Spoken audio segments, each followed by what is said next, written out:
Good morning, my YouTube friends and subscribers and newcomers. I'm your host, Josie Latimer.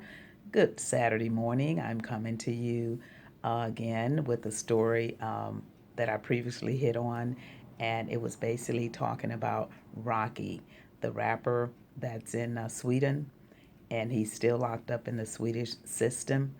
And so, what happened? Kim Kardashian um, called the White House to get in touch with Trump's kids. Ivanka, I think she spoke with Ivanka, and the word passed on. And then it had gotten to Trump. By the time it had gotten to Trump, Trump said that Melania, his wife, had already mentioned about that situation with Rockey being in that system. I did hear something on, I don't know if it was TMZ or I know it was some show, news on TV about the conditions over there. And someone was interviewing the Swedish people, and they said, oh no, the conditions are not bad and not this and not that. But how do we know? Because one of our very own are over there locked up in the Swedish jail, and we don't know what's going on with him. I mean, for suspicion of something, I mean, just to be locked up for suspicion from early July to now, that's a bit too long for something to be of suspicion. I know our young people and our young rappers, everybody, even people just out here that are not celebrities, do wrong. Nobody is perfect in this world. But if he's locked up on a suspicion over in another country, we need to get him back over here. And so, Kim Kardashian, that's a good thing that she is doing. She is doing it, and she reached out. So the word got back to the president. So he turned it over to someone else, and they are possibly working on getting Rockey back over here on the United States soil. Because that young man, you don't know what they are doing to him over there. That's a terrible feeling to have one of your very own over in another country, and you don't know if he's being mistreated, you don't know if he's being raped, you don't know if he's being abused, you don't know what's going on. So that is one good thing about Kim Kardashian, because she's linked with the president in order to help get these people back over here, back out of jail, the people that haven't done serious crimes. Because oftentimes people get so many years, even life, and they didn't do anything. You even see on TV where people have went to jail and then they get out 20 years later because the DNA shows that they were not the one. Nobody heard their voice. Nobody believed them. Thank God for DNA, huh? What do you guys say? Thank God for the DNA that we have today, because it links cold cases. It brings the real person to justice. Just like that cop in Los Angeles, it brought him to justice. In 2015, he had raped a girl the same similar way that he did this last person. So I guess by this last person turning him in, they put the DNA in the system, you guys. And guess what? Bingo. It was a cop in LA. He had been on the force 10 years, you guys. And he was actually forcing women to have sex with him. And I guess he would lure them to his house because one of the girls was his acquaintance. And just because a woman is a man's acquaintance does not mean that he has to rape her. Maybe he invited her over to his house, which he did. They said she was at his house. Just because you're at a man's house does not mean that he has to rape you. She may be at your house just trying to get to know you, to feel your vibes, to see if she likes you. Men have to earn their rights. Just like women have to earn their rights with them. But oftentimes, when men wear badges, sometimes they overpower women. I've heard it from a lot of people. A lot of my women friends and clients over the years have told me that they were married to officers that totally controlled them, and they would put the gun on the side of the bed. Actually, I have a friend, she had to divorce her husband, and they're out of California, and they both were in law enforcement. Not only did he abuse her, but he was actually messing with other law enforcement on their same job. How sad is that? Your wife is working with you, and you've been married over 25, 30 years, and you're going to mess around on your job? That's horrible. And that's devastating to have to divorce after 30 years because of your husband abusing you, intimidating you, even though you're a law enforcement yourself, but you still don't have the power to fight back with him because he is that man. He is that big man, and he stands behind you and put his presence on you because he is wearing that badge and have that gun putting that fear in you. That's sad. And I've heard that a lot of times about police officers. Just because they wear a badge, they try to intimidate you. But now times have changed. Times have changed. People are people, and now they are cracking down on the bad cops. I was telling someone about my story with the cop in Los Angeles, and you know what? I said, "Oh my God!" I said, "These cops are just making it bad for other good cops." And she was like, "Yeah, let me tell you a story. Did you hear about the cops? And they did a playground for some kids, and the kids were so happy. The police actually did that for some children." I said, "That is so." They set up a tent and they set up a trailer, and I think they were selling ice cream or something for the kids on certain days. And I thought that was just so touching. I thought that was touching. And the bad cops try to make it bad on the good cops, but there are some good cops. Everybody possibly needed one sometime or another in their life. So we can't bash all of them. It's just these bad cops that needs to be off of the streets because you know what they can do? Contaminate the good ones. My mother used to say one bad apple will spoil the whole bunch because you have a lot of bad cops. And just because they may be riding in their patrol car with a good one, they can make him bad just because he was with them. Same thing in the world. If you're with somebody that's doing something bad and you're with them, then and they get busted, you going down too because you was with them. And that was why my mother wouldn't let us go shopping when we're kids with other kids because she said if they steal and you with them, you going to jail too. So I was raised like that. You have to be very careful. But again, back to Rocky, we want him to get out of that Swedish jail because you never know what those people are doing to him. He's a young man and he could have made a mistake, but that's too long, to let him stay over there. He needs to be over here in the United States where he belongs. So thank Kim Kardashian for reaching out to Ivanka. And Ivanka somehow must have told her daddy. The word got to her daddy, but her daddy said that his wife had already brought that to his attention. And so now he's acting on it. We don't know how long it'll be. Uh, it should be soon, hopefully. And I hope that Rocky over there knows that the president is trying to do something to get him out of jail. And so thank God that Kim Kardashian has a link that she can help get him out of jail. The president said something about he's going to call his friends over in Sweden and uh, and see what he can do because he said he have a lot of friends over there. So hopefully Rocky will be out. That's all I'm worried about right now. I just don't want to see a young man get hurt and injured because remember that Caucasian guy when he was overseas, was it Japan or Korea or somewhere, and he came back. Boy, by the time we got him back on the U.S. soil, it was too late. That boy ended up dying. They had brutalized that boy so over there in prison until it was pitiful. And so by the time Trump got him back over here, that boy, he didn't make it.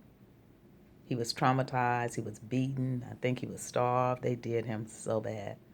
So let's pray and hope that that don't happen to our young guy, Rocky, the rapper, over there in Swedish jail. We hope Kim Kardashian has worked out something with the president and that this can come to a close. That would be such a great thing. Kim is really working hard to help people. She really is because remember she got that lady out, that African American lady that was in prison for like what 20 some years. I think it was from drugs or something like that. And that lady was so happy, and she just looked like a regular, homely, motherly type, and probably was, but she got caught up. You guys, you see, you can be with the wrong company. She got caught up in either selling drugs. I think that's what it was, selling drugs, or people will say, "Can you transport this for me?" And you can make so much money, and can you take it overseas for me or fly here and there with it and stash it here and there and there and there? You can't do that. I recall when I was in California, there was a girl that used to come in my business, and she went over to another country and she tried to smuggle marijuana out. She did the oldest trick in the book. You don't put marijuana down below. And so the dogs, they sniffed her out at the airport. And I told her, I said, that was the oldest game in the book. I can't believe you would have done that. When they have the dogs in the airports, those dogs will sniff you out. They can sense anything. Just like, remember the Maleah Davis story that I talked about? Those cadaver dogs, they put those dogs in their trunk. Those dogs hit on that trunk, and that's where that baby's body was transported in the trunk of that car to Arkansas. Those dogs do not play. So that was the oldest trick in the book for her to put marijuana down below and got busted over in another country. And trouble is hell to get in, easy to get into, and hell, hell, hell, hell, hell to get out of. And so she had hell. She had to fly back over there and she had to pay all this money. And wow. And now, guess what? In California, marijuana is pretty much legal. People, I saw a celebrity friend of mine, I'm not going to call the name, but I went there like a year or so ago, and he was just walking down the streets, just smoking marijuana like it wasn't nothing. I said, oh my God, it's legal now, huh? But anyway, yeah, I just wanted to bring that story to you guys about Rockey over in the Swedish jail. Kim Kardashian got in touch with President Trump's children and then told them about him over there and that she wanted to connect with Trump. And they connected her somehow. They told him about it. And so then he have someone else, secretary, on the job to try to bring Rockey the rapper back to U.S. soil. So with that, what do you guys think about it? Do you think they're actually going to bring him back? Or do you think he's going to be over there for a longer time? Or what do you think? Do you think those people over there mistreating Rockey or not? Let me know your thoughts about it. My thoughts is that I think they're doing something to him. I really do. Because I did hear about something like that. I did. I heard that they was doing something to him, and the conditions, the living conditions in the cells, and it was just something going on that I heard, and I heard it on the news. So let's pray and hope that they're not really destroying him mentally, and that when he comes here, he'll be mentally destroyed because he needs to continue with his career. He's a young man, and all young people out there that's trying to do something to make a living in a positive manner, we should support them.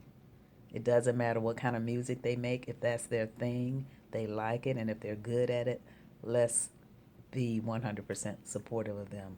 As long as they're not killing nobody, raping nobody, robbing nobody. People, I think it was a man shot somebody, remember, because he had rap music. I think I did a video about that. The man actually shot a young guy because of his rap music. And he said it was intimidating to him. If it's intimidating, don't listen to it. Plug your ears. I hear it all the time. I'm a mature lady and I like a little rap. I like a lot of music. I like all kinds of music, rap, jazz, R&B, funk, punk. It doesn't matter to me. I'm well rounded. And so therefore nothing will bother me. And if I didn't like something or if I didn't like a song, I'm just gonna walk away or turn it off, or I'm not gonna shoot nobody just because I don't like their music. That's crazy. That man had to have a mental problem. So anyway, you guys, I am so happy you guys are my friends. And this Saturday morning, I just woke up and I said, I'm just gonna talk about Rockey because that was really bothering me to hear that he was over there for suspicion or something. Suspicion. That's what they say, suspicion, you know. And over here, they can't even lock up Brittany Bowens about that baby Maleah Davis that came up dead, 4 years old. They didn't lock her up, but they got Rockey over there in the Swedish jail for suspicion. This is something else. And everyone is saying Brittany Bowens actually killed Maleah Davis. And Derion Vence is taking a rap. So who's in jail? Derion Vence. Because he's not talking. I mean, all of this is allegedly. People online, they're going to say, well, you don't know what you're talking about. And I'm only going by what everybody else is going by. And I'm going by what I hear from people that are in high places. I'm not just trying to make up anything. Nobody wants to put a rap on someone if it's not true. But if evidence is leading towards that, in the end, 9 times out of 10, somehow, what's in the dark, it comes to the light. Because Derion Vence actually was walking out with Maleah Davis' body, but like they said, they haven't charged him yet because they got to find out if he actually killed the baby. And this has been going on a couple of months. So this case must be, well, it is. It's similar to the A.J. Armstrong story where the young man 3 years ago killed his parents. See, it's still going on, and it's 3 years later. And he had a mistrial. 8 people found him guilty, and 4 people didn't. But the trial is still going on. Even though all the evidence led, you see, all that evidence led to him. And it still was a mistrial. So they have to go back. Complicated cases take some time. It does take time. Right now, they don't have the evidence that they need to bring these charges, but they are still working on it, you guys. So, yes, yes, yes. Kim Kardashian, thank you for trying to get one of our own back over here in the U.S. And I'm glad you have the connection to the White House because you are helping people, and that is a good thing. That and you know her husband, he's in on it too. You know, because he's a rapper and he knows he probably knows Rockey, and so therefore he probably told Kim, well, Kim, call up there to the White House and try to get him out of there because we don't want him over there. They may kill him or whatever, and so he's probably behind it as well. So we'll see if the president's actually going to act on it, and we hope he do because that would be a great thing for one of our own back over here in the U.S. So with that, let me know what you think about Rockey being over in Sweden, over in that jail for suspicion. Let me know. Do you think they're going to get him out? Do you think they're going to keep him over there? Or what do you think? Please click like, share, and subscribe. And I am your host, Josie Latimer. I'll be coming back with more. Talk to you later and have a great Saturday. Bye.